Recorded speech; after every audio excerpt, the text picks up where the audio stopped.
Hello guys, welcome back my channel Puja tech. কেমন আছো তোমরা? আই হোপ কি তোমরা খুবই ভালো আছো, আর আমিও খুবই ভালো আছি। তো আজকে আমি বানাবো লাচ্ছা পরাঠা। তো এই যে ময়দা নিয়ে নিলাম। তা আমরা তিনজনের জন্যই বানাচ্ছি। দিয়ে দেবো স্বাদ অনুসার নুন, চিনি হাফ চামচ, আর অয়েল ময়ামের জন্য। তো ভালো করে মেখে নেবো আগে, তারপরে আটাটাকে ভালো করে সেনে নেবো।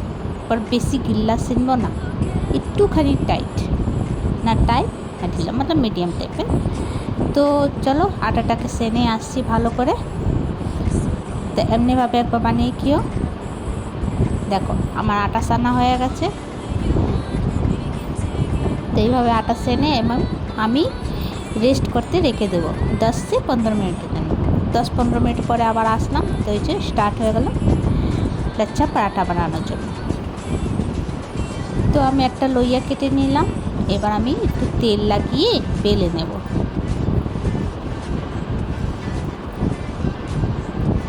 তো বেশি পাতলা করব না, একটু মিডিয়াম করব। দেখো এমনিভাবে ভাজ করতে করতে যাব।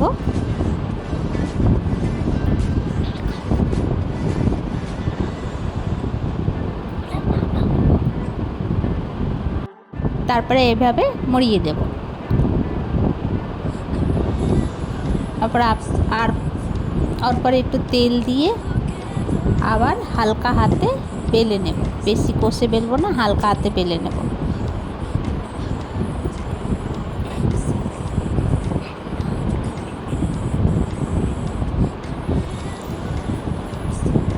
তো এইভাবে বেলে নিলাম। তাওয়া বসিয়ে দিয়েছিলাম, তাওয়াটা আমার গরম হয়ে গেছে। এক সাইড আমার হয়ে গেছে। আর এই যে অয়েল দিয়ে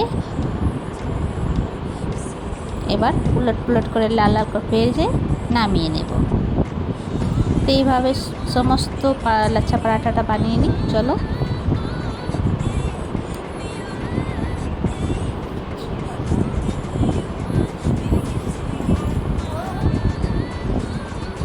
তো দেখো, তো এইভাবে তোমরা লাচ্ছা পরাঠা বানিয়ে যে কোনো তরকারি দিয়ে খেতে পারো। পনির টিক্কা বা মটর পনির বা কোনো কিছু দিয়ে খেতে পারো, এত ভালো লাগে।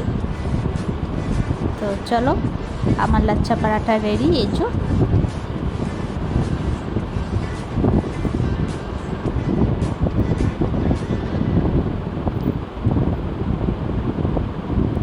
তো তোমাদেরকে আমার ভিডিওটা কেমন লাগলো? ভালো লাগলে প্লিজ লাইক শেয়ার কমেন্ট করো, সাবস্ক্রাইব করে দিও।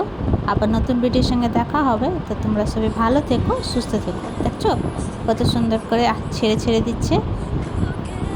ভিডিওটা কেমন লাগলো কমেন্ট করে জানিও।